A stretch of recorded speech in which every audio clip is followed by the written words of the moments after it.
Welcome to Girl Gang Craft, the podcast. We have Aleksandra Zee on the podcast today. And I know if you've been in Oakland, you've probably heard about her. You've probably heard about her from beyond Oakland. And I'm going to let her introduce herself. Hi, Aleksandra. Welcome to the podcast. Hello. Thank you so much for having me. Thank you for being here. I know we originally had plans for her to be at our Small Biz Summit that we didn't do. So we decided to have a podcast. And I'm so glad that we get to have a conversation because I know we talked on a panel format before about partnerships specifically with Erin Fong. So I'm excited to get a little bit more in depth with you. Yay, me too. Yay. Okay. So who are you and what is it that you do? I am Aleksandra Zee, like we already just talked about, and I am a woodworker and artist, and I live and work out of Oakland, California. I create things all the way from massive installs in hotels and private residents to tiny wall pieces that are a bit more affordable. So kind of just all over and making art with my husband every day. And how did you get into woodworking? So I got into woodworking a little bit after college. I had always known that art was going to be some sort of major theme in my life. I didn't know if it was going to be a job or just a hobby, but I did go to art school, majored in fine art, and kind of originally thought that I was going to be a painter or maybe doing installation work. And I got a job working for a major retailer. And I did display windows and in-store display for about 3 years for Anthropologie. And that was back in 2008. So it's kind of when Anthro was like ruling the world with all of their, handmade everything. And there was an artist in every single store that created the windows, the fixtures, the signage, everything in the store that wasn't for sale was handmade by an artist. And I had that job right out of college, which was totally a dream job. It was the hardest thing that I had ever done up to that point in my life, because you were basically making every art form. But it was when I was doing things that were kind of woodworking themed that I felt like, oh my God, I love this and I want to do more of it. And that love just kind of grew with that position. And I definitely realized that I don't like having a boss. And I don't like being told what to do. So I decided to leave that and become a waitress while I built my artwork woodworking business. I love that. And that's so parallel for a lot of us listening that we don't like being told what to do. I mean, me for sure. I knew very early that I did not want to work for anyone else. So yeah. When you know that, you know that. Definitely do, and I definitely got like reprimanded a couple times. I was just like, this is not for me. I want to make the calls. And I also really I wanted to make a name for myself and not make a name under the umbrella of somebody else. And that was really important to me. So that fueled a lot of it. But that first step in it was definitely a career, to leave a career with healthcare and definitely a path forward. I got, my family was not super stoked, but, as things started picking up and kind of got my first magazine article, then my family was like, oh, okay. I think you're doing something. How did that medium switch work for you? If you sort of studied painting and more I don't know, more drawing, painting oriented things. I don't know what the other word for that is. And then sort of switching to this other medium. How did that feel? And also I'm kind of curious, do you still paint for fun? So I do not paint. Okay. And my paintings, to be honest, were god awful. Okay. And I shouldn't have been painting. And I was definitely always inspired more so by the organic form, and everything that I painted was pretty abstract.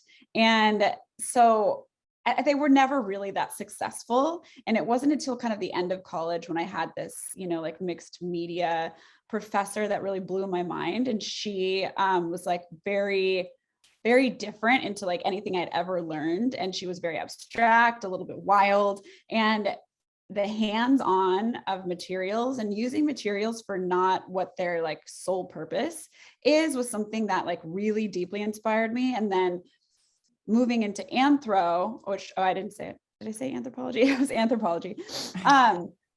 It was everything in that job was you were challenging what a medium could do. And so I just fell deeper and deeper in love with creating things with my hands. That was like building sets and building moments with my hands, as opposed to just working on a flat surface and painting. It was like, that was like my entryway into opening up the deeper creative side of my brain. So that transition almost felt really seamless.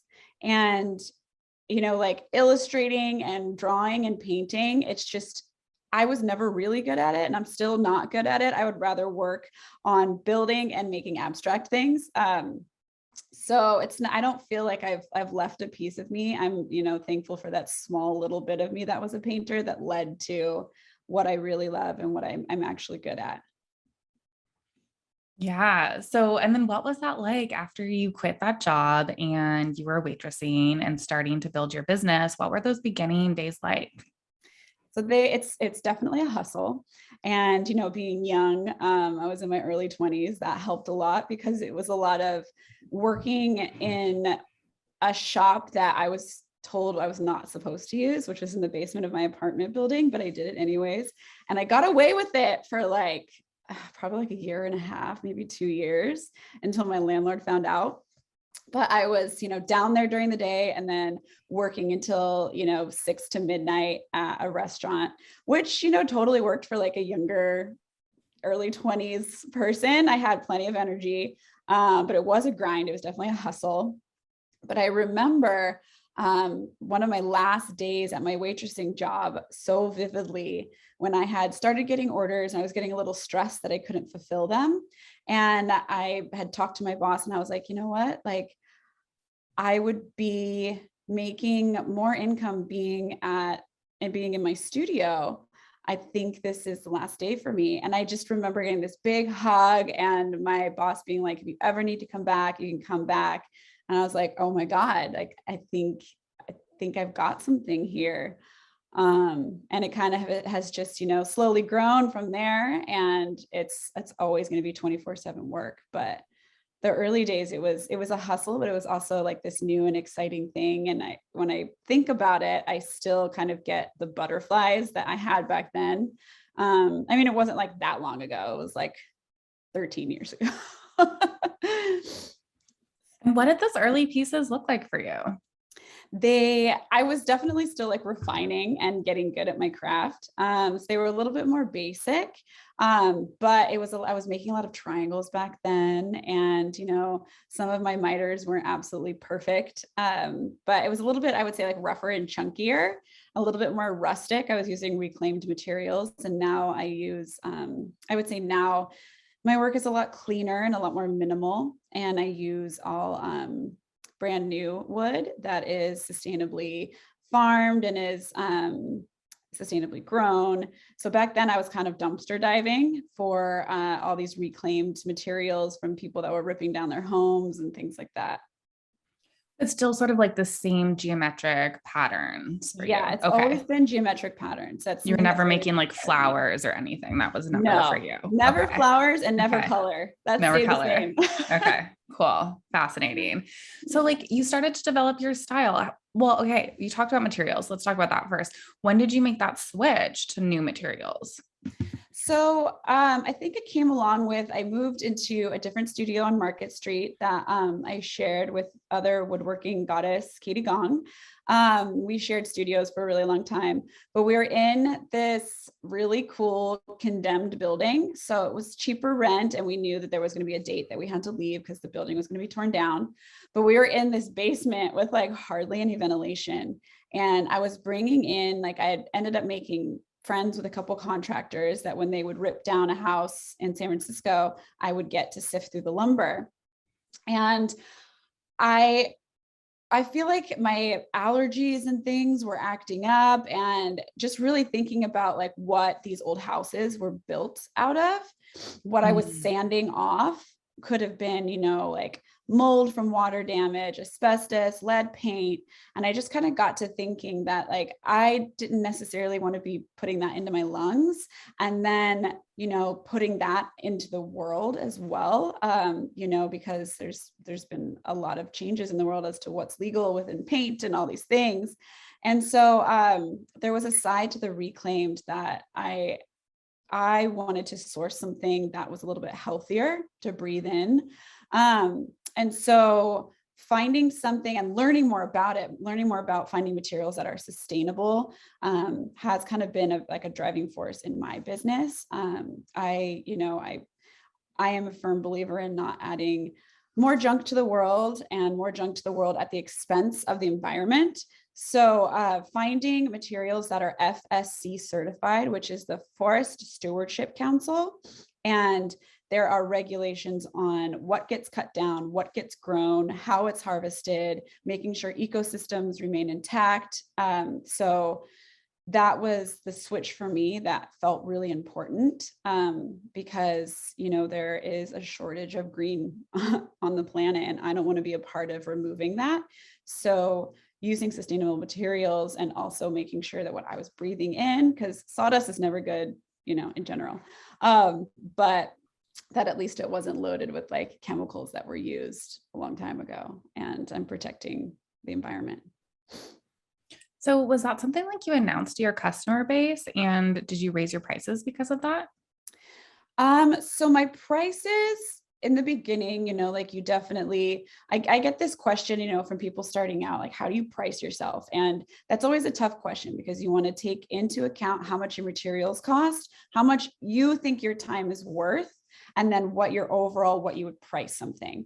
So a lot of times when you sit down and do those numbers, you're like, oh my God, that's a lot of money. So then you kind of subtract to like where you're comfortable. And then for me, with my pricing, I've always raised it every year. Every year I raise it a certain amount, just to kind of deal with everything rising in life. But I like That's to good keep advice, everyone. Listen to that. yes, raise your prices every year. I mean, not astronomically, so that all of a sudden you're incredibly unaffordable. But there are things, if you've had a really big year and you get a lot of press and your name is out there, then that's even more encouragement to bump it up a little more.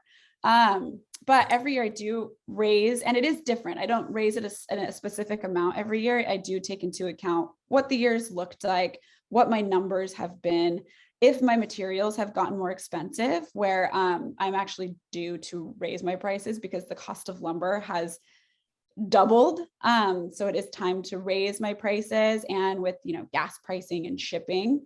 So those are all things to consider. But yes, I did raise my prices when my materials, I was no longer dumpster diving, and getting things for free. So the prices did go up, but also so did the growth of my business. So it did feel like it was time to set a new baseline back then.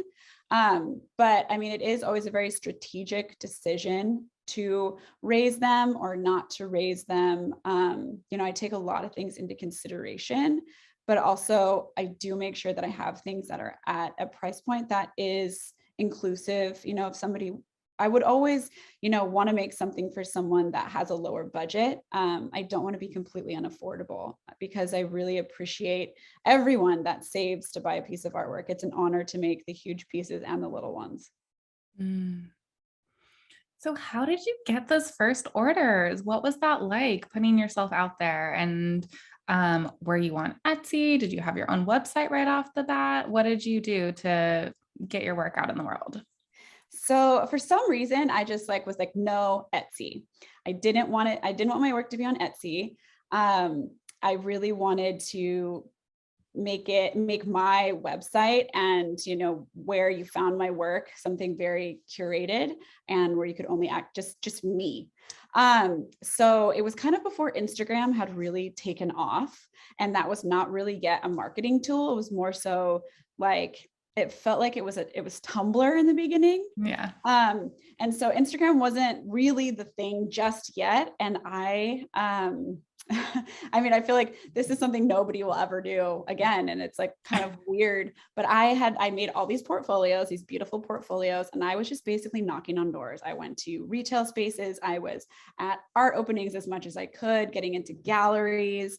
And a lot of it was like retail based, which was cool. I got to do displays in retail stores. My first like art show was at a shop called Bell Jar that was in the Mission for a while. That was right next to my, now so dear friend, Benny Gold.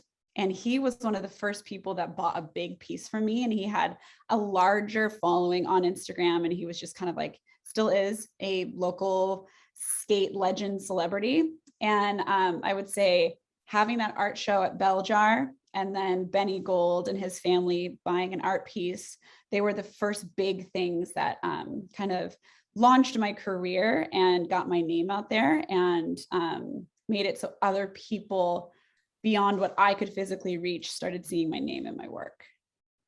So like initially, were you more like retail or more gallery or more like individual online custom orders?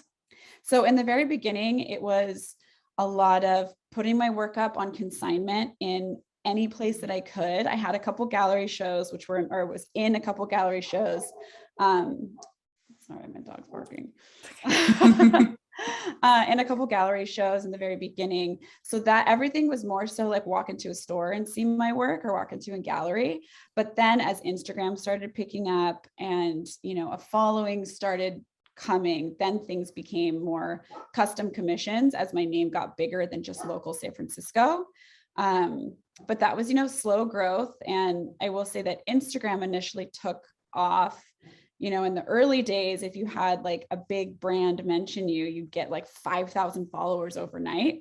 And Urban Outfitters ended up doing a whole studio visit and coming to my shop, shooting, me and my work. And that was the first thing that really like skyrocketed the numbers for me.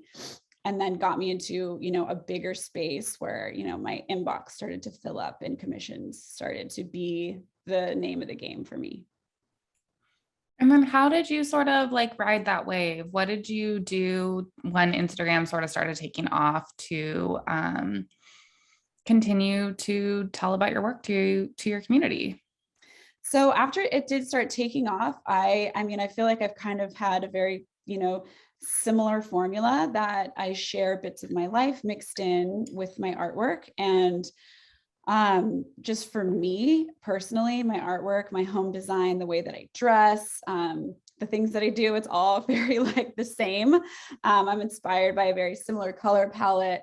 And I love to, design where I live. And so kind of sharing all of that felt really organic, and just kind of keeping up with that is how things just continue to rise. And, I don't really have like this like answer of like how I strategically built numbers. Because in the beginning, I felt like they were just rolling and I kind of had no idea why. I was just working away in the shop. And for me, those numbers, I had this conversation yesterday.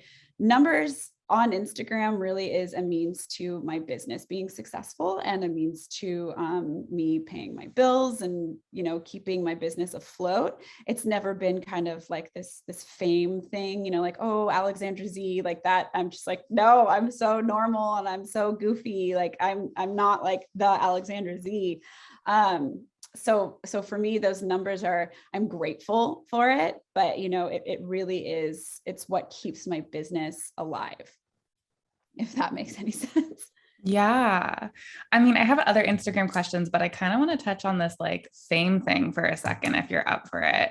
Yeah. Like, what, I don't know, like, do people notice you out in Oakland? How do you react to that? How does that make you feel? I mean, every once in a while, someone will, come up to me, and for me, it's a complete honor that someone appreciates my work. So anytime somebody comes up to me, and I mean, a lot of, the growth of my business was also doing craft fairs, like West Coast Craft. I was a part of the very first one, and I did it every year for 7 years. And so people, getting to come up and talk to me, and see that I'm a normal person. I'm a business owner. It's humbling, but, also it's like, there's no reason to be nervous saying hi to me, because I really am just like you. And I'm just trying to make my way in the world, but it's an honor. And I love meeting anyone that is inspired by my work. And I still like can't believe that someone will be like, oh my God, I want to go meet her. I'm like, meet what? What are you talking about? So it's really special to me. I find it, incredibly special that someone wants to say hello because they love what I create. Have there been any like negative experiences with being well known? Oh yeah. I mean, I would think that, every other day I'm like, Every day. I give up. I don't want to do this anymore. Just social media, it gives a microphone to everyone. And, that's a good thing and a bad thing. And I would say, there are a lot of like expectations that are put on anyone that has a following. And I try my hardest to, I stay in line with my values, and I'm definitely, I am open to critique, and I always want to be better, and I want to be better for my community and support my community and the world, and positive movement forward always. But there are the trolls, and there are, the people that will never like you, never agree with you, always be against what you stand for, and you can't make everybody happy. It's impossible. But that's, not to say there haven't been tears shed, and there hasn't been times where I'm like, I need to pull back and stop allowing this space to like infiltrate my heart. So I would say there's been years where I've been, like sharing a lot more openly, and then times where I pulled back. And it's just, and also even just like things that I work through in therapy, of having a healthy mindset around the space of Instagram, because I would say no one is a stranger to people saying negative things to you online. And that's really sad. But there is a lot of sadness in the world. But yeah, it's something that I'm always trying to develop healthier habits around. What are some of those habits? Like less screen time, or is there something that you turn to if something does sort of affect you? Because I mean, we can't not be affected by the things people say all the time. Mm-hmm. Do you respond to people? What is sort of like your game plan for trolling? So, sometimes like I'll leave a fiery response, and then I'm like, that was emotionally based, and I need to rein it back in.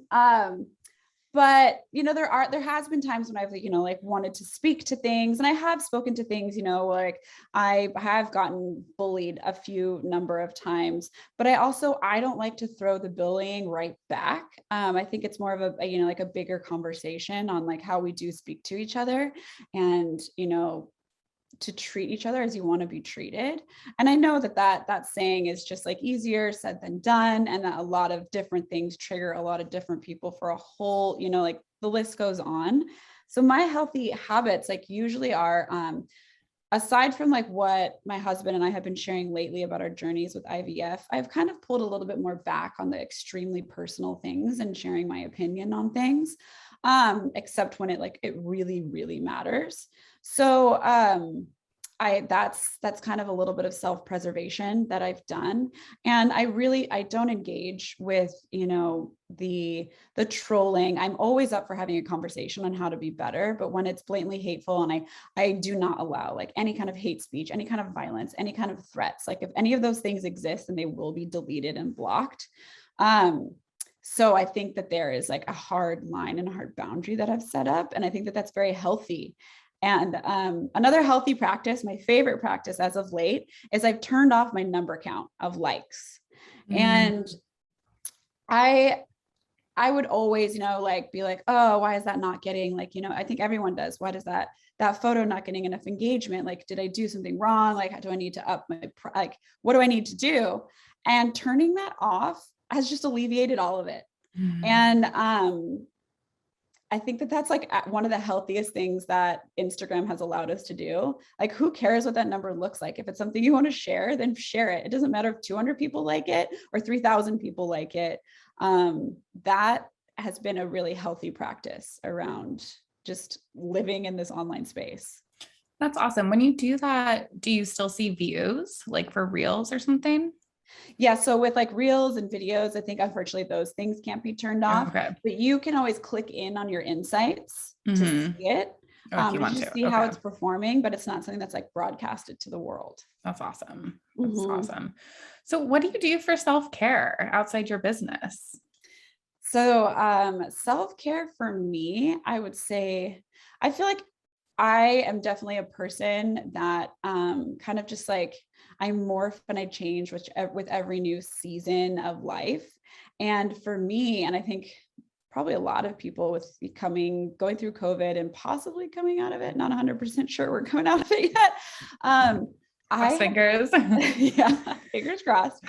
I've really found that my alone time and that my like space with just being with my husband or just being at home or just going on a walk are my versions of self-care, that I'm less kind of filled up by, like big events or groups of people. I've been finding just a lot of solace in my alone time and my reflection time. And that feels like where my most like healing and good hold on, my dog is lady. No, I have a big golden retriever who is a puppy and she's, got 4 balls in her mouth right now and wants to play. But yeah, I think that these like solo times is what is recharging me and my self-care. Stepping away from Instagram too, like putting it all down, closing my computer, putting my phone down, and then just being alone. Yeah. Yeah, that's beautiful. Okay, let's talk a little bit about like marketing as well. I mean, we've talked a little bit about the boundaries and the trolling and a little bit of that, but let's see. I kind of want to go back to the press because you mentioned press and you mentioned getting your name mentioned in press, and that can help your sales and help your visibility.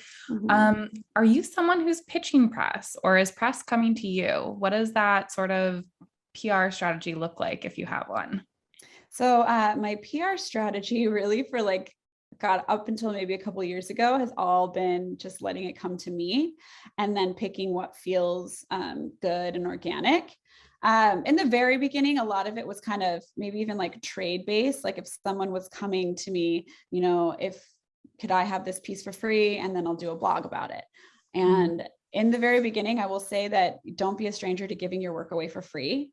If that means getting more visibility on it, or even reaching out to, people on Instagram that have a larger following and say, maybe they do follow you and saying, hey, I really love what your house looks like. Could I build you something that fits in with your aesthetic and your color scheme? And having them, it is sometimes a shot in the dark. I would say that would be my pitching, an Instagram marketing wise. But more recently, I have signed with a talent agent, Illuminate Social. They're wonderful. And so they're kind of doing a lot of pitching now for me, which is really nice because I do run all aspects of the business by myself. And so to have, a little team behind me that's helping with that is really wonderful. And then they've got a list of people that they work with.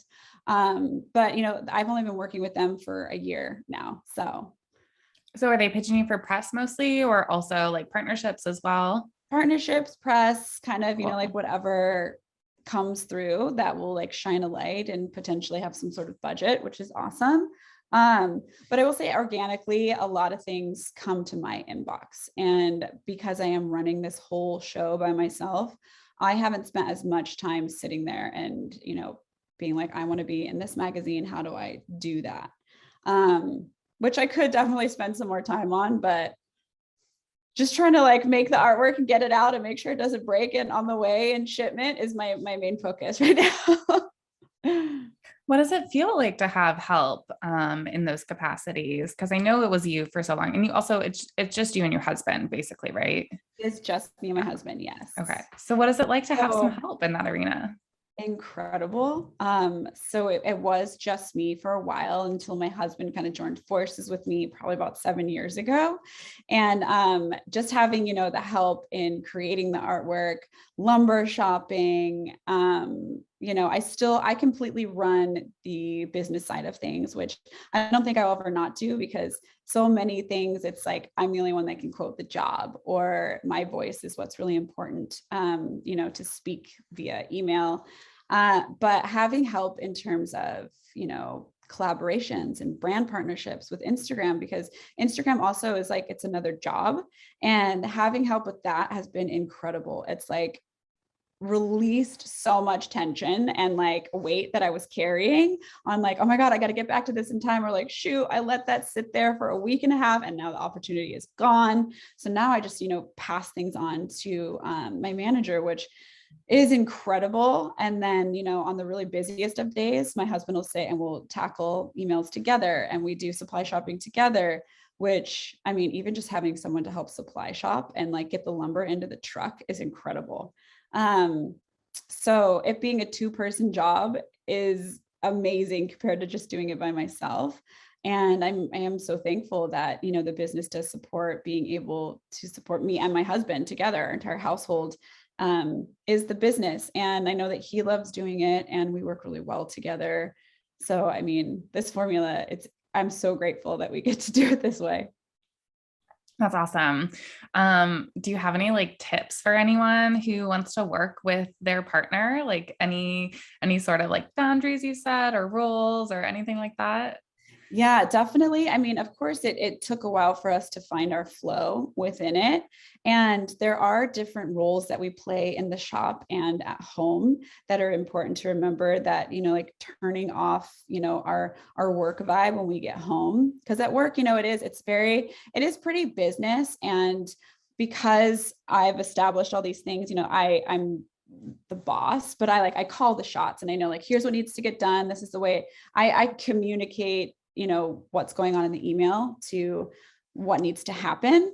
And so when we get home, like we can't have the house be run like I'm the boss, because that just does not work and it's not healthy. So it's taken a lot of, intentional effort to return back to, husband and wife at home and the way that we share the responsibilities of the household together. But, I feel like since Antrim joining, he shares, so many good ideas and ways that we can improve things. And I feel like that's kind of how we are around the house. So a lot of it has just kind of like seamlessly flown together. But I will say it was work in the beginning that we had to, figure out how to function in a healthy way. Hold on. It's okay. Okay. Husband's leaving with the dog because he's going to the vet right now. But okay. yeah, it's definitely I would say, like make your roles and responsibilities really clear. And I think that that's really important to practice. Because so easily like we could just come home and I could still be the boss, but then I feel like that's not a fun way to have your household be like. That's so awesome too. I bet that feels like really good to be able to work together and also um like a success metric too, to have your Mhm. business be able to support, two humans and two dogs. Yeah, I mean, we're so thankful every day that we do get to make our own schedule and we do get to create together. And I I mean, I couldn't imagine it being any other way. And I value every day, even through this pandemic, being able to continue to pay our bills through making art. It's not something that I take for granted or see as anything that I deserve. Um, but it's really special, and I hope we do get to continue to do it forever. Yeah. You had this cool collaboration with Pottery Barn. Do you want to talk a little bit about that experience? Yeah. So it's an exclusive collaboration and it is still live. It will be, for a very long time. And it was absolutely a dream come true. So in working with big retailers, I kind of have a lot of things that have to be checked off in order for it to feel good for me.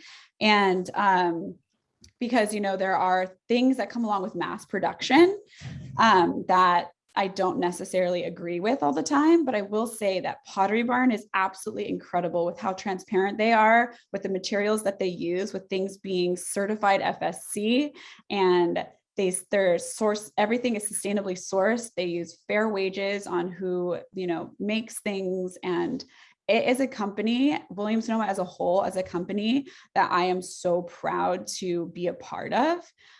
So when they did, I've worked with them a lot of times, kind of designing the house and home items, and I've always been a huge fan because of how transparent they are. And so when the idea of doing an exclusive collection, it was just an absolute honor to make something that you can only find at Pottery Barn. And it was really fun creating it and getting to make the prototypes and, actually dropping them off at the office in San Francisco.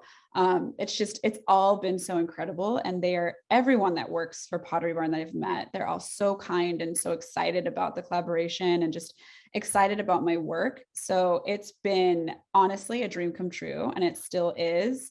And I can't believe that it happened. That's kind of one of my humongous goals. And I'm so happy with how it's all come out. And it feels good to know that, the materials are all still in line with my beliefs. What was that experience sort of setting up that process?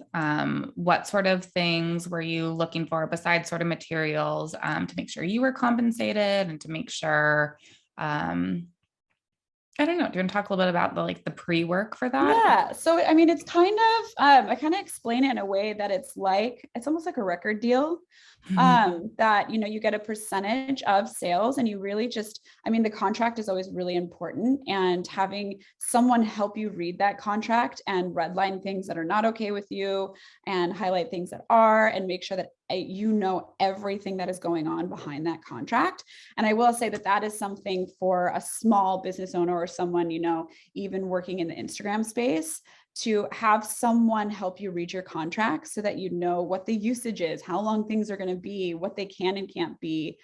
Something for me was I will never be okay with the actual artwork being in a sale room, collecting dust. That was something that was really important to me, that I had learned in, working for Anthropologie, when I would see the sale room not look amazing and I'd see, pieces kind of collecting dust or being shoved to the back.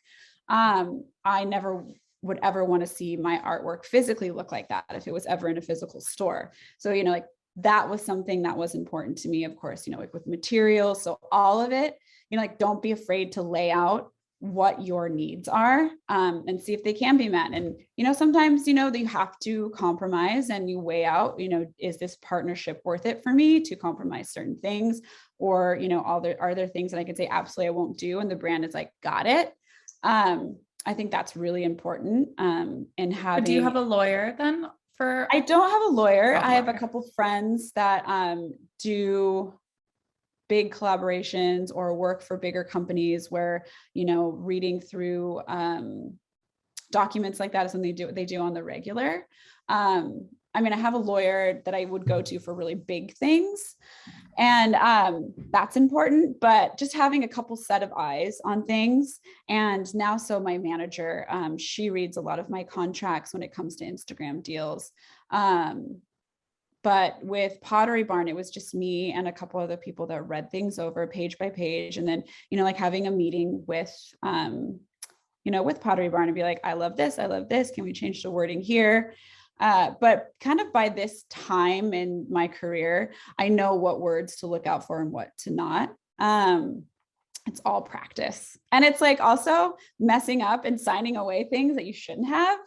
There was a time early in my career where my husband and I did a stock photo shoot, and we got, just paid for the day. And those images are still around.